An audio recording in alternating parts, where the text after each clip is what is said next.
Hello नमस्कार साथियों, स्वागत है आप सभी का हमारे बीजी क्लासेज यूट्यूब चैनल के प्लेटफॉर्म पर। तो आज अपन पढ़ने वाले राजस्थान जीके की एक और नई क्लास जो मैं आपके लिए लेकर आया हूँ। जो चतुर्थ श्रेणी BSTC PTET शिक्षक भर्ती आदि सभी एग्जाम्स के लिए बहुत ही इम्पोर्टेंट होने वाले हैं।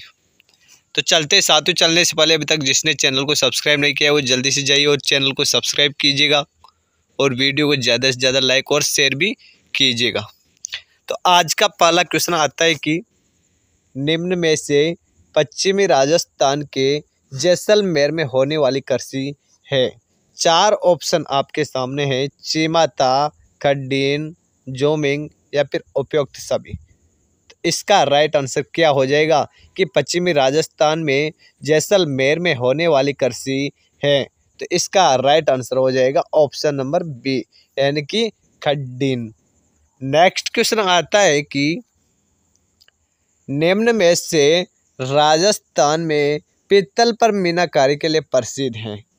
जयपुर, अजमेर, अलवर, पाली, अजमेर, अलवर या फिर बीकानेर, जोधपुर। तो इसका राइट आंसर हो जाएगा ऑप्शन नंबर बी, यानी कि अजमेर और पाली, जो राजस्थान में पीतल पर मीनाकारी के लिए प्रसिद्ध है साथियों। नेक्स्ट क्वेश्चन आता है कि निम्बार्क संप्रदाय की प्रमुख गद्दी राजस्थान के किस स्थान पर है। 4 ऑप्शन है आपके सामने, किशनगढ़, अजमेर, गलताजी जयपुर, नारायणा जयपुर और नाथद्वारा। तो चारों में से आपको एक राइट आंसर बताना है कि निम्बार्क संप्रदाय की प्रमुख गद्दी राजस्थान में किस स्थान पर है। तो इसका राइट आंसर हो जाएगा किशनगढ़, अजमेर, यानी कि ऑप्शन ए राइट आंसर हो जाएगा। बात करते हैं गलताजी जयपुर की, जिसे मंकी वैली के नाम से भी जाना जाता है। मंकी वैली के नाम से किसे जाना जाता है? गलताजी जयपुर को जाना जाता है। संत दादू की प्रमुख पीठ कहाँ स्थित है? नारायणा जयपुर में स्थित है। वल्लभ संप्रदाय की प्रमुख पीठ कहाँ स्थित है? नाथद्वारा राजसमंद में स्थित है साथियों। तो यहाँ से आपके 4 क्वेश्चन क्लियर हुए। नेक्स्ट क्वेश्चन आता है कि नेमराना चिप मत्स्य संघ में कब शामिल हुई। बहुत ही अच्छा क्वेश्चन है कि नेमराना चिप मत्स्य संघ में कब शामिल हुई। 4 ऑप्शन है, 18 मार्च 1948, 26 मार्च 1948, 23 मार्च 1948 या फिर 28 अप्रैल 1948। तो इसका राइट आंसर क्या हो जाएगा? ऑप्शन नंबर ए, यानी कि नेमराना चिप मत्स्य संघ में कब शामिल हुई थी? 18 मार्च 1948 को, यानी कि ऑप्शन नंबर ए राइट हो जाएगा साथियों। नेक्स्ट क्वेश्चन आता है कि नोकेली नाक, लम्बा कद, खिंचा हुआ वक्ष स्थल, पारदर्शी वस्तु का अंकन एक किस चित्र शैली की विशेषता है। 4 ऑप्शन है, बूंदी शैली, कोटा शैली, बीकानेर शैली या फिर किशनगढ़ शैली। तो इसका राइट आंसर क्या हो जाएगा? ऑप्शन नंबर डी, यानी कि किशनगढ़ शैली। नेक्स्ट क्वेश्चन आता है कि नौलखा बावड़ी कहाँ पर स्थित है। बहुत ही अच्छा क्वेश्चन है, ये BSTC परीक्षा के अंतर्गत पूछा भी गया था एक बार कि नौलखा बावड़ी कहाँ पर स्थित है। 4 ऑप्शन दिए गए हैं, दौसा, बूंदी, डूंगरपुर या फिर बीकानेर। तो इसका राइट आंसर क्या हो जाएगा? ऑप्शन नंबर सी, यानी कि डूंगरपुर जिले में नौलखा बावड़ी बनी हुई है साथियों।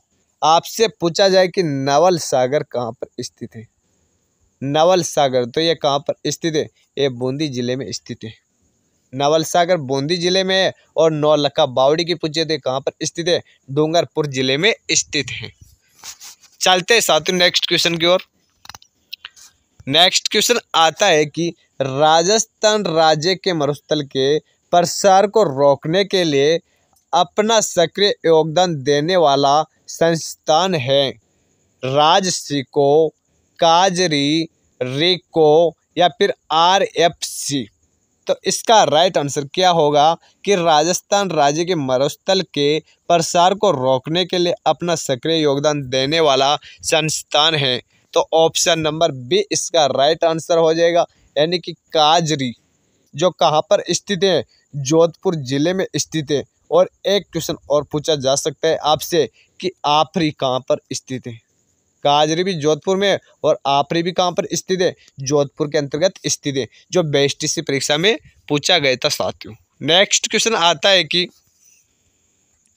राजस्थान राज्य के वनों में सर्वाधिक क्षेत्र वाले वन हैं पलाश वन, शुष्क सागवान, दोक वन या फिर शुष्क वन। तो इसका राइट आंसर क्या हो जाएगा कि राजस्थान राज्य के वनों में सर्वाधिक क्षेत्र वाले वन कौन से हैं, तो ऑप्शन नंबर सी इसका राइट आंसर हो जाएगा, यानी कि दोक वन राजस्थान के अंदर सर्वाधिक पाए जाते हैं साथियों। नेक्स्ट क्वेश्चन आता है कि राजस्थान राज्य के दक्षिणी पूर्वी पहाड़ी क्षेत्रों में आदिवासी लोगों द्वारा जो खेती की जाती है उसे क्या कहते हैं, वालरा, चिमाता, दजिया या फिर शुष्क खेती। तो इसका राइट आंसर क्या हो जाएगा कि राजस्थान राज्य के दक्षिणी पूर्वी पहाड़ी क्षेत्रों में आदिवासी लोगों द्वारा जो खेती की जाती है उसे क्या कहते हैं, उसे वालरा कृषि के नाम से जाना जाता है, यानी कि ऑप्शन नंबर ए राइट हो जाएगा। बात करते हैं अपन चिमाता की कि चिमाता कृषि किसे कहा जाता है। तो जो जंगलों को काट कर जो कृषि की जाती है उसे चिमाता कृषि के नाम से जाना जाता है साथियों। और जो जंगलों को जलाकर जो कृषि की जाती है उसे दजिया कृषि कहते हैं। नेक्स्ट क्वेश्चन आता है कि राजस्थान राज्य का पहला गांव जहां पर साइबर कियोस्क की स्थापना की गई थी, कैथून, काला डेरा, नाइला या फिर खानपुर। बहुत ही अच्छा क्वेश्चन है कि राजस्थान राज्य का पहला ऐसा गांव जहां पर साइबर कियोस्क की स्थापना की गई थी, तो ऑप्शन नंबर बी इसका राइट आंसर हो जाएगा, यानी कि काला डेरा। नेक्स्ट क्वेश्चन आता है कि दैनिक नवज्योति का प्रकाशन कब आरंभ हुआ था। दैनिक नवज्योति का प्रकाशन कब आरंभ हुआ, 1935 को, 1936 को, 1937 को या फिर 1938 को। तो इसका राइट आंसर क्या हो जाएगा, 1936 को दैनिक नवज्योति का प्रकाशन किया गया था, यानी कि ऑप्शन नंबर बी इसका राइट आंसर हो जाएगा। नेक्स्ट क्वेश्चन आता है कि दानोप माता का मंदिर कहाँ पर स्थित है, जो रेट परीक्षा के अंतर्गत पूछा गया था। 4 ऑप्शन दिए गए हैं, अजमेर, भीलवाड़ा, जोधपुर या फिर बीकानेर। तो इसका राइट आंसर क्या हो जाएगा कि दानोप माता का मंदिर कहाँ पर स्थित है, ऑप्शन नंबर बी इसका राइट आंसर हो जाएगा, यानी कि भीलवाड़ा जिले में दानोप माता का मंदिर बना हुआ है। नेक्स्ट क्वेश्चन आता है कि नलियासर से आहत मुद्राएं इंडो ग्रीक सिक्के एवं गुप्तकालीन चांदी के सिक्के के साथ साथ 105 तांबे की मुद्राएं भी मिली हैं। यह कहाँ पर स्थित है, माउंट आबू सिरोही, सामर जयपुर, पुष्कर अजमेर या फिर डेडवाना नागौर। तो कमेंट करके बताइएगा कि नलियासर कहाँ पर स्थित है। तो इसका राइट आंसर क्या हो जाएगा, ऑप्शन नंबर बी, यानी कि सामर जयपुर। कहाँ पर स्थित है नलियासर, सामर जयपुर में स्थित है। नेक्स्ट क्वेश्चन आता है कि नागभट्ट द्वितीय ने मुसलमानों को पराजित किया, इसकी जानकारी कहाँ से मिलती है, ग्वालियर अभिलेख से, जोधपुर अभिलेख से, पटारी स्तंभ अभिलेख से या फिर ओसिया अभिलेख से। तो इसका राइट आंसर क्या हो जाएगा, ऑप्शन नंबर ए, यानी कि ग्वालियर अभिलेख से नागभट्ट द्वितीय की जानकारी मिलती है कि इन्होंने मुसलमानों को पराजित किया था। नेक्स्ट क्वेश्चन आता है कि नागभट्ट प्रथम प्रतिहार के दादा का क्या नाम था। बहुत ही अच्छा क्वेश्चन है, कितनी बार एग्जाम में पूछा भी गया है कि नागभट्ट प्रथम प्रतिहार के दादा का क्या नाम था। गुरु हरिश्चंद्र, महेंद्र पाल, बोगभट्ट या फिर रजिल। तो इसका राइट आंसर क्या हो जाएगा, ऑप्शन नंबर डी इसका राइट आंसर हो जाएगा, यानी कि रजिल। नागभट्ट प्रथम प्रतिहार के दादा का नाम क्या था, रजिल था साथियों। नेक्स्ट क्वेश्चन आता है कि नागरिक प्रचारिणी सभा की स्थापना धौलपुर में जनता को जागृत करने के लिए किस वर्ष की गई थी। तो एक क्वेश्चन तो यहीं पर बन गया आपका कि नागरिक प्रचारिणी सभा की स्थापना कहाँ पर की गई थी, तो धौलपुर में की गई थी।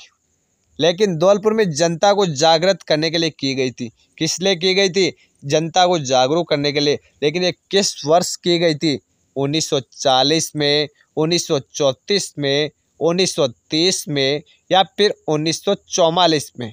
तो इसका राइट आंसर बताइएगा साथियों कि नागरिक प्रचारिणी सभा की स्थापना धौलपुर में जनता को जागृत करने के लिए किस वर्ष की गई थी। तो ऑप्शन नंबर बी इसका राइट आंसर हो जाएगा, यानी कि 1934 में नागरिक प्रचारिणी सभा की स्थापना धौलपुर के अंतर्गत की गई थी। किस लिए की थी, जनता को जागृत करने के लिए। इसलिए यहाँ पर आपके 4 क्वेश्चन क्लियर हुए कि नागरिक प्रचारिणी सभा की स्थापना कहाँ की गई थी, धौलपुर में। क्यों की गई थी, जनता को जागृत करने के लिए। और किस वर्ष की गई थी, 1934 में की गई थी। तो यहाँ से आपके 3 क्वेश्चन क्लियर हुए।